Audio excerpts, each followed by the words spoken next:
Okay, dako tayo mga kapatid sa unang pagtatanong ng ating first speaker, Pastor Ken ng Baptist. Your time start now.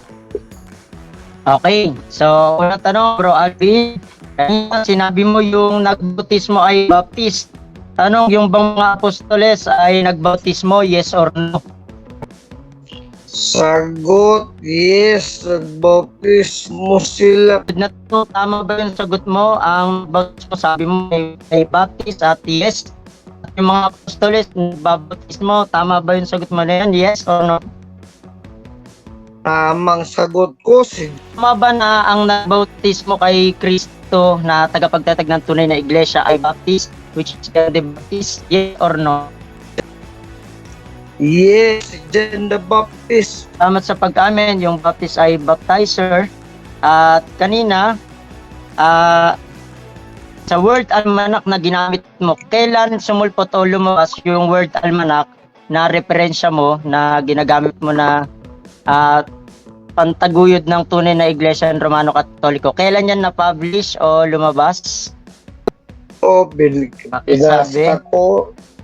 Latest is 2025 from scholars for many years ago. Okay, maraming salamat sa presenta mong sulpot na na word almanac. Nakalagay ba diyan Old Jewish Baptist Church ang tinatag ni John Smith o hindi nakalagay?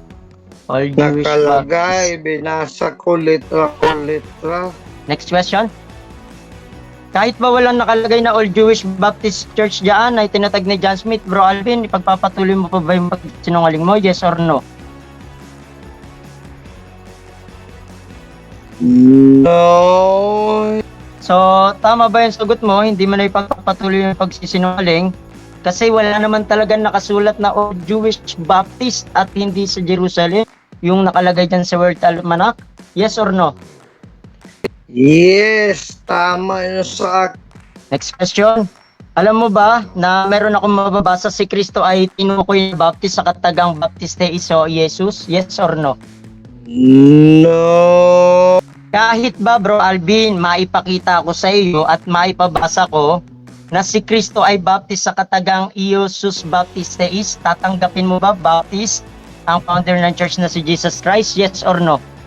No. Next question. Okay. Alam mo ba na yung sa 1 Corinthians 12:13 yung body na soma dyan ay church o hindi mo alam? Yes. Kung ang body ay church at ang miyembro ay nabautismohan o baptist, sa makatwid malinaw ito ay Baptist Church. Alam mo ba yan o hindi mo alam? So, ang official na sagot mo dito, hindi alam. Proceed. Hindi. Proceed, Hindi. Bro Kasi Alvin. walang 20 kalaman ng seconds. ganyan. Wala. O hindi. Walang. Tayo sa second cross ng ating first speaker, Pastor Ken ng Baptist. Your time start now. Okay. So, maraming salamat, Bro Rush. Tanong ko, Bro Alvin, ginamit mo kanina yung word almanac at nakalagay dyan, traditionally founded by Jesus. Alam mo ba, sang-ayon ka ba sa Merriam-Webster, yung traditionally, meaning niyan, a belief or story or a body of beliefs or stories relating to the past that are commonly accepted as historical, though not verifiable. Sang-ayon ka ba dyan? Yes or no? No. So, maraming salamat. So, sa mga katwid, hindi ka sumasang-ayon sa katanggap-tanggap na meaning ng tradition na not verifiable ayon sa stories? Yes or no? Yes. Kasi Eto Bro Alvin, sang-ayon ka ba dyan galing sa OJAM kay Dwayne M. Cartojano na ang sabi niya dyan, there was no Roman Catholic Church as distinguished from other churches in the first century. Sang-ayon ka ba dyan kay Dwayne Cartojano na kapwa mo Katoliko? Yes or no? no. Kasi nagkamali dyan si Dwayne Um, Cartuano, layman ano lang si tam- Dwayne Cartuano. And I even, as Chief Apologist Bishop Delegated, I am even knowledgeable than Dwayne Cartuano. Ipagpapatuloy mo, titindigan mo ba yung sagot mo? Nagkamali si Dwayne M. Cartuano kahit endorsed by Jose F. Cardinal Advincula siya at Bishop Rex Andrew. Mali talaga siya. Tama yung sagot mo? Yes or no? Yes, mali si Dwayne Cartuano kasi hindi naman infallible si Dwayne Cartuano. Sabi So, ikaw na mismo may sabi, mali ang inyong kapwa, apologies. yes. So, eto bro Maling-mali. Alvin, tanong ko sa'yo, alam mo ba sa kasaysayan, kahit si Pope John Paul II, nag-apologize siya sa kasalanan ng Roman Catholics made in the name of their faith, including abuses during the Inquisition. Sang-ayon ka ba dyan? Nagsorry si Pope John Paul sa kasalanan Romano Katoliko ng Inquisition at tinatanggap niya yun? Yes or no? Yes. Sa mga katuwid bro Alvin, tinatanggap mo, nagkamali talaga si Pope John Paul II at ang Romano Katoliko. Di ba infallible si Pope John Paul II? Humingi siya ng sorry. Tama ba yung sagot mo na yun? Yung infallible na nagkamali? Yes or no? Yes. Maraming salamat sa pag-amin, bro Alvin. So next question, tinatanggap mo rin ba yung 1870 lamang talaga sa Vatican Council, yung Roman Catholic Church na name was proposed? Tanggap mo o hindi tanggap? Tanggap ko yung 1870 sa second.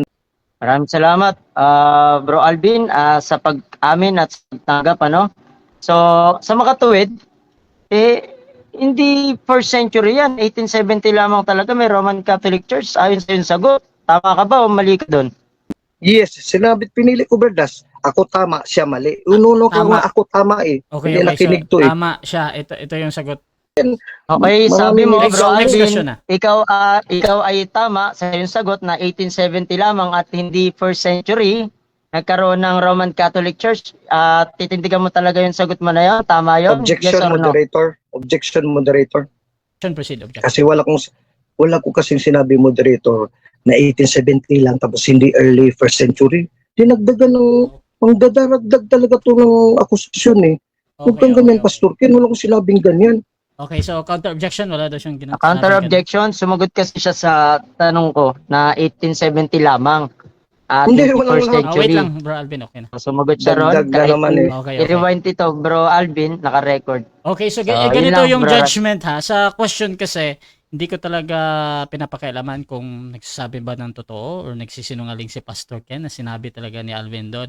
However, tinatanggap ko yun as a valid question pa din. Pwede namang sagutin ng 10 seconds kung merong problem doon. So, Pastor Ken, paulit ng tanong tapos tingnan natin kung paano sagutin.